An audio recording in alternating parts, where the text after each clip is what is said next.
Aquella noche de agosto del año 1669, la finca de Langley estaba envuelta en un silencio extraño. Un silencio quieto, detenido. No crujían las tablas del suelo. No se oían los susurros de los sirvientes. Ni siquiera cantaban los pájaros del atardecer. Hasta las cigarras, esas músicas incansables del verano en Hertfordshire, guardaban silencio. Como si la misma naturaleza esperara algo grande y terrible. En una de las habitaciones, bajo tapices altos y vigas antiguas, una mujer daba a luz. Su rostro era más blanco que las sábanas. Respiraba con dificultad. Y sus ojos miraban lejos.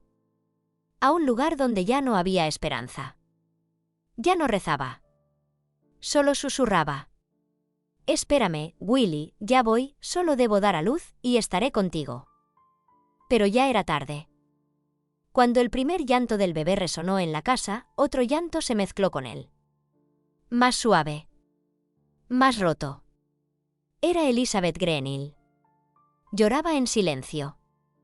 Apretó al niño contra su pecho. No como quien abraza la vida, sino como quien se despide. «Tommy», susurró.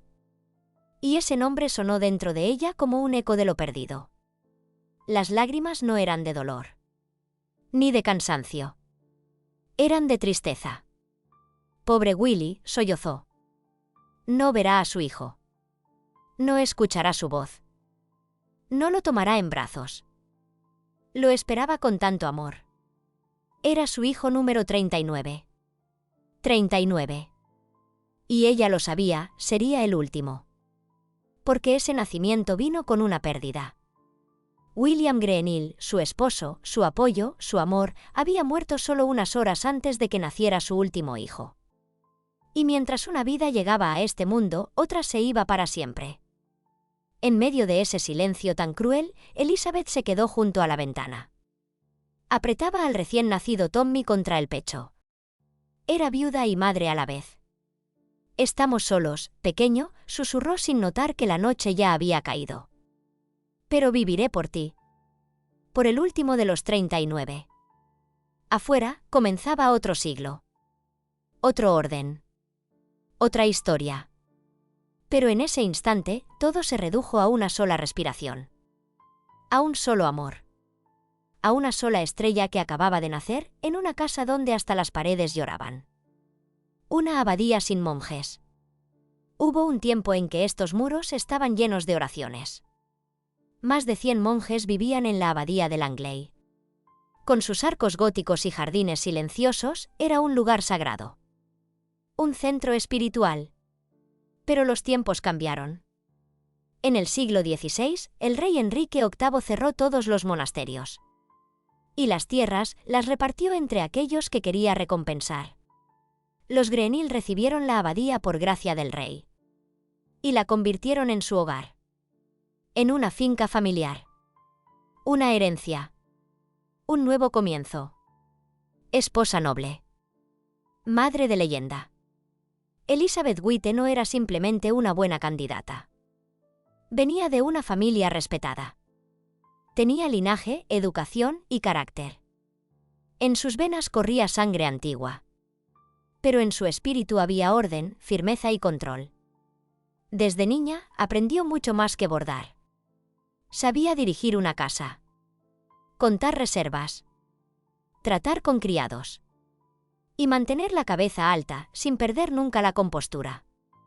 Cuando se casó con William Greenhill, lo sabía todo, cuánta harina pedir para el invierno, cómo doblar las sábanas para todo el servicio, y cuánta sal hacía falta para alimentar a 20 personas por mes. No tenía ilusiones sobre el matrimonio. Pero estaba preparada. Para ser esposa. De verdad. Fuerte. Silenciosa. Irreemplazable. William, heredero de la finca de Langley, era un hombre respetado. No perseguía títulos ni pasiones efímeras. Escogió a Elizabeth por su juicio claro y su capacidad. Pero no imaginaba cuán decisiva sería esa elección. En el año 1631, Elizabeth dio a luz por primera vez. La partera salió al pasillo con una gran sonrisa. Un niño. Fuerte como un potrillo, anunció. William lloró. Por orgullo. Por alivio. Por amor. Un año después, nació una niña. Y después, 2 gemelas. Luego, otro niño. Y luego, niñas, más niñas. Una tras otra. En la iglesia local ya la reconocían de lejos. Siempre presente. Siempre igual.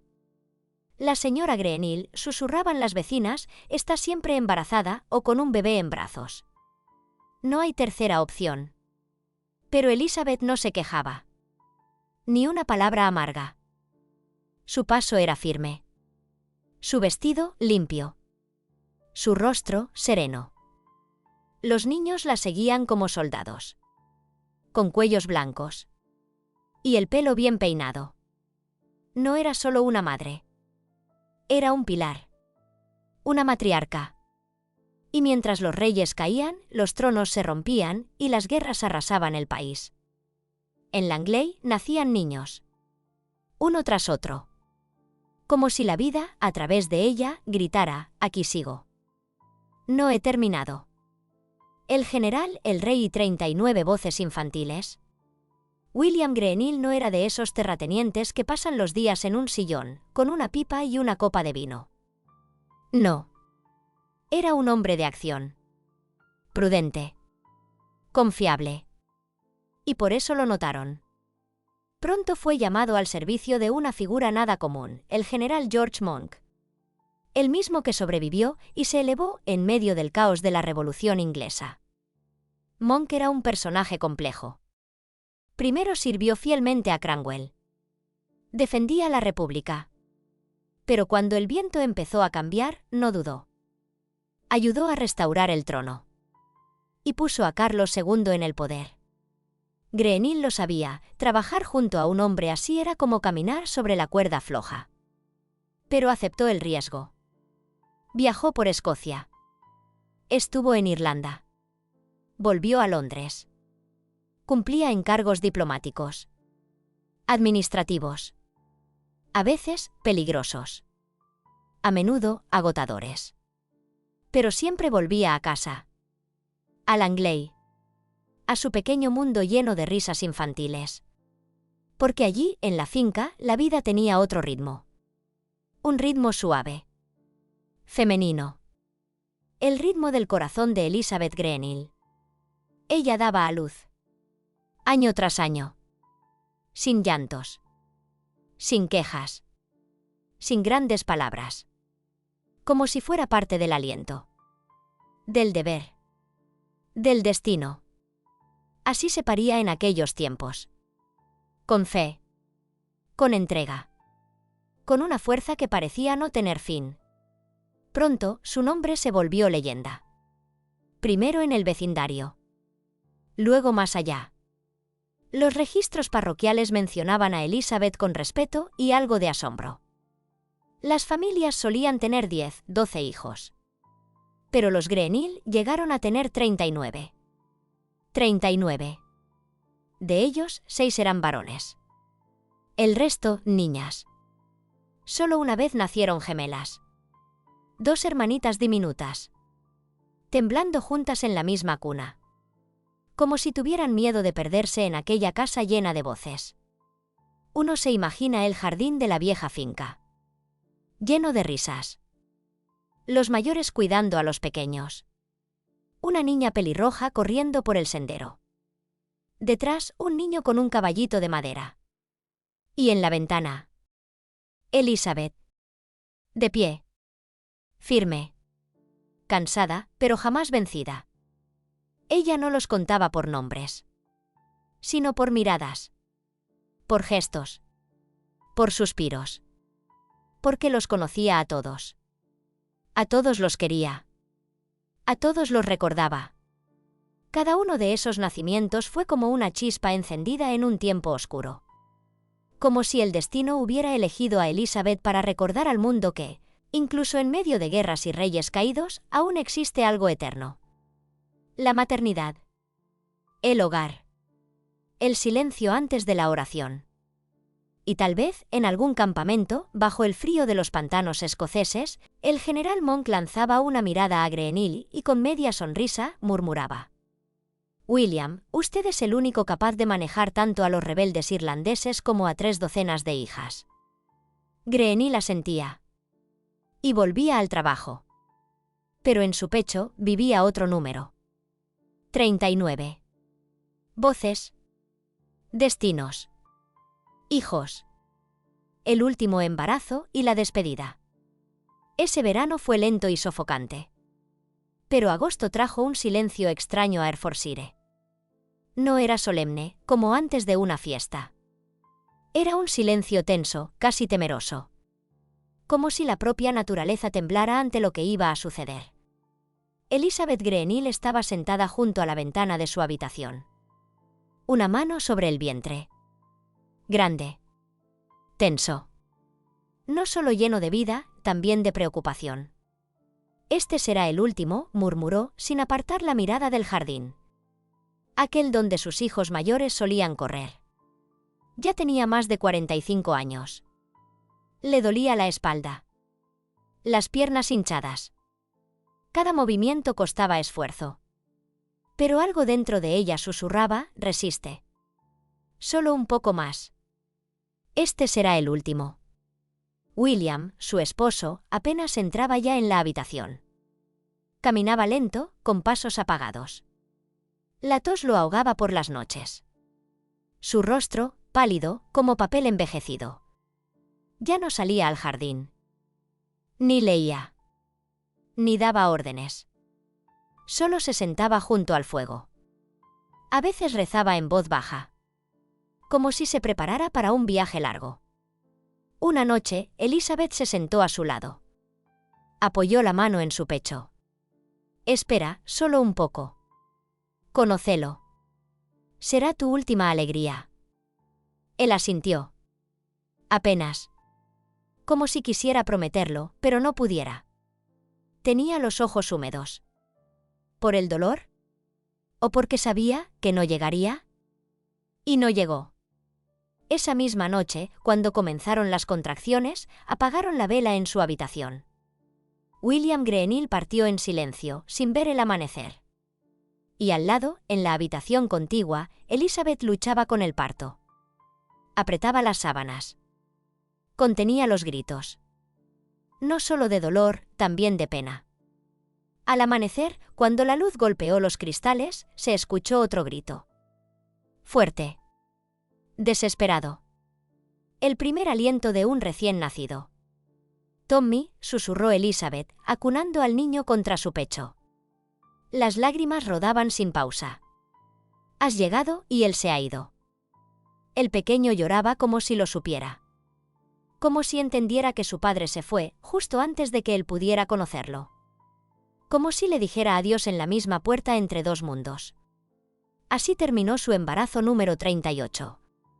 El último. No porque el cuerpo no pudiera más, sino porque el corazón ya no quería. Sin William ya no habría más hijos. Y Tommy se convirtió en su última luz. Una llama diminuta de esperanza. En aquella casa, donde una estrella brillante se apagó la noche anterior. Del hijo menor al nuevo linaje. Era solo un niño, delgado, con una seriedad impropia de su edad y una mirada pensativa, donde ya brillaba la firmeza de un adulto. Cuando cumplió 10 años, se acercó a su madre, le tomó la mano con fuerza y le dijo: «Seré tu apoyo, mamá». «Lo prometo». Elizabeth no respondió. Solo apretó los labios y lo miró como se mira a la última esperanza. Él era su último hijo, el último suspiro del pasado y el primer paso hacia un nuevo futuro. La abadía de Langley, con sus muros antiguos y jardines tranquilos, fue heredada por el hijo mayor, William II. Era justo y predecible, en las familias inglesas, la propiedad pasaba al primogénito. William se hizo cargo del patrimonio con firmeza. Con su esposa tuvo 10 hijos, manteniendo viva la tradición familiar. Pero Thomas, como lo llamaban ahora, eligió otro camino. Se mudó a Londres con su madre y juntos se instalaron en King Street, en el barrio de Bloomsbury. Allí, entre panaderías, tiendas de té y el sonido constante de carruajes, transcurrieron sus primeros años de juventud. La ciudad era ruidosa, vibrante y llena de oportunidades. Thomas pasaba horas en la biblioteca, asistía a conferencias y por las noches leía a la luz de una vela. Le fascinaban los tratados de medicina, biología y ciencias naturales. Sobre todo, le intrigaba el cuerpo humano no desde lo romántico, sino desde lo anatómico. Quería comprender cómo funcionaban los músculos, el corazón, las arterias, no desde los libros, sino en la práctica. Mientras otros niños soñaban con ser soldados, él observaba a los boticarios, hacía preguntas incómodas a los curanderos y hasta intentaba entrar en los teatros anatómicos donde los profesores diseccionaban cuerpos y explicaban sus secretos. Elizabeth, aunque era una mujer de otra época, nunca lo detuvo.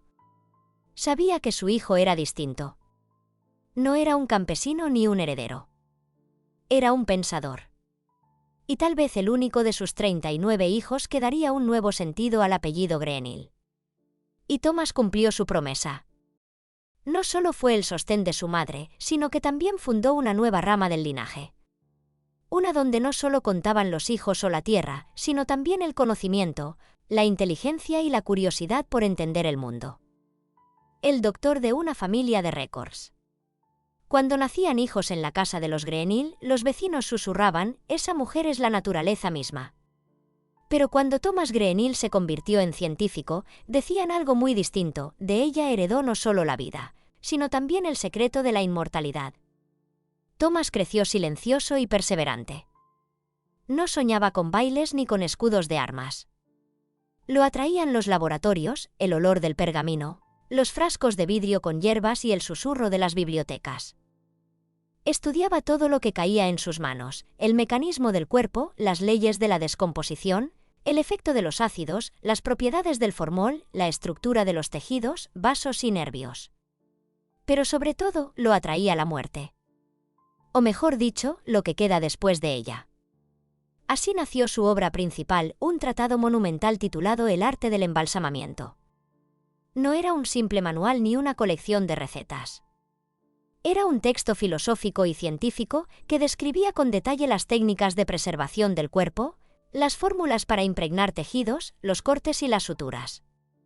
Thomas no veía la muerte como un final, sino como un enigma. Algo que se podía comprender si uno tenía la paciencia suficiente. Escribía sobre el alma, la calma y la belleza del cuerpo muerto, no como algo aterrador, sino como algo elevado. El libro despertó interés más allá de Inglaterra. Se tradujo al francés, portugués e italiano. Se discutía en círculos anatómicos, se leía en voz alta en universidades, se copiaba en monasterios. Pronto, los rumores sobre el talentoso doctor de Bloomsbury llegaron hasta el propio duque de Norfolk, uno de los aristócratas más poderosos del reino. El duque era anciano, enfermo, y tenía una curiosa obsesión con quienes sabían retrasar el final. No buscaba una cura, sino una certeza que cuando llegara la hora, su cuerpo no se perdería, no se pudriría. No sería entregado a la tierra sin honra. Mandó llamar a Thomas. Y él llegó, con una capa negra sencilla, la barba cuidadosamente recortada y unos ojos que contenían más sabiduría que los libros antiguos de la biblioteca ducal. ¿De verdad sabes vencer al tiempo?, preguntó el duque entrecerrando los ojos. Sé conservar lo que no debe ser olvidado, respondió Thomas con calma. Así se convirtió en médico personal del duque de Norfolk. Trabajaba en la sombra, pero siempre cerca. Curaba, aconsejaba y, según los sirvientes, a veces pasaba largas noches conversando con el duque, no tanto sobre el cuerpo como sobre el alma. Thomas no era pobre. El duque le pagaba generosamente. En cada festividad llegaban canastas de vino, baúles con telas, libros raros, incluso instrumentos de plata con grabado personal. Pero para Thomas, todo eso era secundario. Lo primero seguía siendo el conocimiento. Y, tal vez, la certeza de que él, el último hijo de una mujer legendaria, no había hecho menos que ella. No perpetuó la sangre, sino la mente. Y dio al nombre Greenhill una nueva historia. El sello del destino, el escudo con 39 estrellas. Cuando, en 1679, Elizabeth Greenhill partió de este mundo, Thomas se quedó largo rato junto a su lecho. No lloró, pero le apretaba la mano con fuerza, como si intentara retener no solo a su madre, sino también una época entera que moría con ella. Meses después, ya instalado en Londres, Thomas hizo algo que más tarde comentarían los heraldistas. Acudió al College of Arms con un pedido inusual: encargar un escudo personal, desvinculado del linaje paterno. «Tiene derecho al escudo familiar, señor». «El de los Greenhill es antiguo y respetado», le dijo, con cautela, el heraldo. «Lo sé», respondió Thomas. «Pero quiero otro. Uno que contenga memoria. Un símbolo de la sangre que no se derramó en el campo de batalla, sino sobre sábanas de parto». Así nació un escudo con 39 estrellas brillando sobre él. Cada una representaba a un hijo de Elizabeth Greenhill. Una composición simple pero solemne, estrellas azules sobre fondo plateado, rodeadas de ramas de laurel y un lema en latín: ex uno, multum, de uno, muchos. No era solo un acto de homenaje. Era una declaración. Thomas parecía decir: no soy continuación, soy un nuevo comienzo. Mi madre dio la vida, yo le daré un nombre. Curiosamente, parece que él mismo no tuvo familia. En los archivos de la ciudad de Londres no hay acta de matrimonio, ni hijos, ni testamento dirigido a descendientes.